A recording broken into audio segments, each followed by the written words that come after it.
வணக்கம் நண்பர்களே, நீங்கள் உயிர்மண் யூடியூப் தளத்தினூடாக இணைந்திருக்கின்றீர்கள். இப்ப நான் எங்க நிக்கிறேன்னு சொன்னா, யாழ்ப்பாணத்துல புன்னாலக்கட்டுல நிக்கிறேன். அதாவது புன்னாலக்கட்டுவன் வடக்கு சந்தி கிஞ்சால இருக்கிற ஐயனா கோயிலுக்கு முன்னுக்கு இருக்கிற ஒரு காணிக்குள்ள நிக்கிறேன். இதுக்கு பாத்தீங்கன்னு சொன்னா நிறைய தேக்க மரம் இருக்கு. இந்த பாருங்க, இந்த காணிக்க புல்லா தேக்க மரம் இருக்குது. அந்த தேக்க மரத்துக்கு இடையில கயிறுகளை கட்டி பொயில வெட்டி பொயிலைய வந்து காய போட்டிருக்கணும்.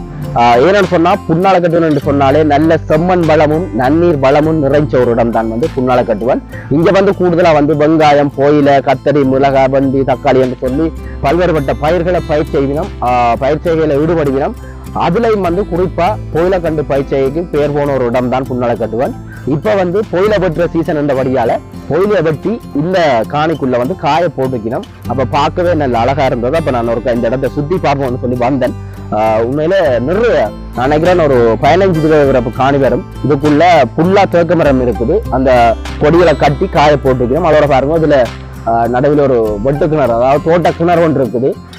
பின்னுக்கு பாத்தீங்கன்னு சொன்னா அந்த தேசம் வரைக்கும் அப்படியே பொயில காய போட்டுக்கிறேன். நான் இப்ப இந்த பொயில காய போடுற இடத்துல நிற்கிறேன்.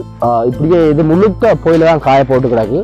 ஒரு சுத்தி ஒரு ரைடு ஒன்று போவோம், விற்கால போவோம். ஒரு 5-10 நிமிஷம் பிடிக்கும். நான் சுத்தி காட்டுறேன் உங்களுக்கு. அதுக்கு முதல் என்னுடைய உயிர்மண் யூடியூப் சேனலை சப்ஸ்கிரைப் செய்யாத நண்பர்கள் மறக்காமல் சப்ஸ்கிரைப் செய்து கொள்ளுங்கள். தொடர்ச்சியாக இது போன்ற பல்வேறுபட்ட காணொலிகளை பார்க்கலாம். நான் வந்து பொயில எல்லாத்தையுமே காய போட போயிடும். பார்த்தீங்கன்னு சொன்னால் இந்த பொயில மிஷினுக்கு மேலே நிறைய தென்னம்பொச்சு கயிறுகள் இருக்குது. இந்த கயிற்றை கட்டித்தான் அதில் இந்த பொயிலைகளை வந்து காய போட போயினோம்.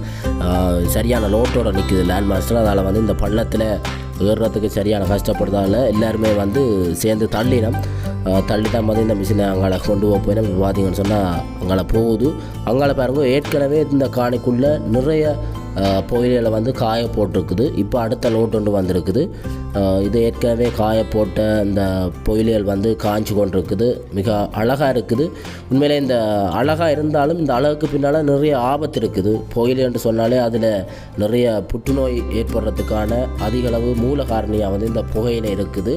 இருந்தாலும் இந்த பொயிலை வந்து இவ்வாறான இடங்களில் 1200 கண்டு பொயிலை வெட்டி கொண்டு தான் இந்த அண்ணாக்கள் சொன்னதை. அதோட இப்போ பார்த்தீங்கன்னு சொன்னால் இந்த தென்னம்பொச்சு கயிறு எடுத்து அதால் வந்து எல்லாத்தையும் இந்த ஒவ்வொரு தேக்க மரத்தில் இருந்து இன்னொரு தேக்க மரத்துக்கு கட்டி கொடியை கட்டி கொண்டு நிற்கணும். இங்கே மேலே ஒரு தம்பி ஏறி நின்று இந்த பொயிலைகளை எடுத்து கொடுக்குறார். உண்மையிலே இந்த பொயில வேலைன்றது சாதாரண வேலை இல்லை, ஒரு கஷ்டமான வேலை. என்னென்னு சொன்னால் இந்த பானி எல்லாமே வந்து ஒட்டி பிடிக்கும். அதோட வெயிலுக்க பொயிலேக்க நின்றோம்னு சொன்னால் மிகவும் கஷ்டமாக இருக்கும். அது நல்ல வெக்கி அள்ளும். ஏன்னு சொன்னால் சின்ன வயசில் நான் 6ஆம் ஆண்டு கேம்பஸுக்கு போகிறதுக்கு கூட வாய்ப்பாக இருந்தது.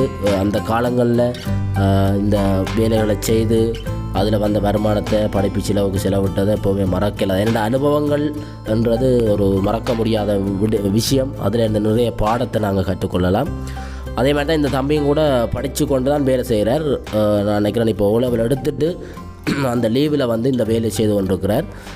கூடுதலாக கிராமப்புறங்களில் சின்னாக்கள் எல்லாருமே எதிராக தான் இருக்கணும். ஏன்னு சொன்னால் ஏனைய பயிற்சிகளில் ஏற்படுற நட்டங்கள், நஷ்டஈடுகள் காரணமாக அவர்கள் வந்து இந்த பொயிலையத்தான் வந்து பிரதான பயிராக இல்லாட்டி ஒரு பொருளாதார பயிராக நம்பி இருக்கணும். ஏன்னு சொன்னால் ஒரு பொயில வந்து 300 ரூபா போகும், 400 ரூபா போகும், 200 ரூபா போகும்.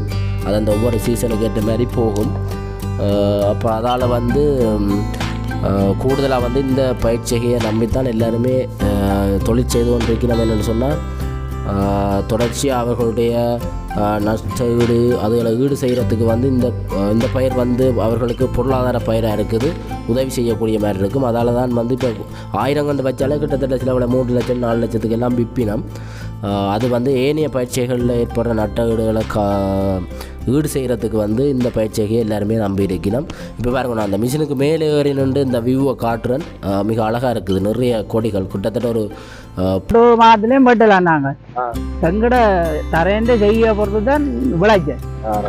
அப்போ சில நேரம் 4-5 மாதமும் செல்லும், 5 மாதமும் செல்லலாம் கண்டு. இப்போ அவ்வளோ போகுது கண்டுகள் என்ன மாதிரி கண்டிப்பாக ஒரு மாதத்துக்கு முன்னே 600 550 போனது. இப்போ 100 150 தான் போகுது கண்டு. இது இந்த பொயில வட்டு என்ன மாதிரி பொயில வட்டு 1000 கண்டு வட்டை நாங்கள் 13,000 பண்ணுறோம். ஆனால் மழை பெய்தால் எங்களுக்கு 13,000 நட்டோம். ஏன்னா மழை பெய்தால் 2 நாளைக்கு 3 நாளைக்கு மினக்கிடணும். சரி மழை வந்தா குழப்பம். மழை வந்தால் குழப்பம் நீங்கள் கோயில கரையிலுமே டக்கண்டருக்கா திருப்பி பூண்டுங்கோன் சேர்ந்து எழுவின மற்ற வளம் பிரட்டுங்கோன். அப்போ அந்த மழை பெய்தால் எங்களை தொழிலாளிக்கு நட்டம். 3-4 நாளைக்கு நாங்கள் மினக்கிடவோம். இப்போ இதுக்கு காய போட்டு எவ்வளோ நாள் காயும் இந்த மாதிரி இது இப்போ ஒரு கிழமையில வாட்டி போடும். ஓ அங்கே அடுத்த கட்டம் இல்லை உணர்த்துறோம். அதுகளை பற்றி எங்களுக்கு எவ்வளோ காலத்தில் வேணா தெரியும் இந்த மாதிரிங்க அதில் பற்றி அதெல்லாம் அங்கே அதெல்லாம் அறிவோடையும் எங்களுக்கு இதை காய போட்டு விட்டால் அதை வந்து 5 நாளோ 6 நாளையில் களத்தை சொன்னா களத்தி கொடுத்து விட்றாங்க.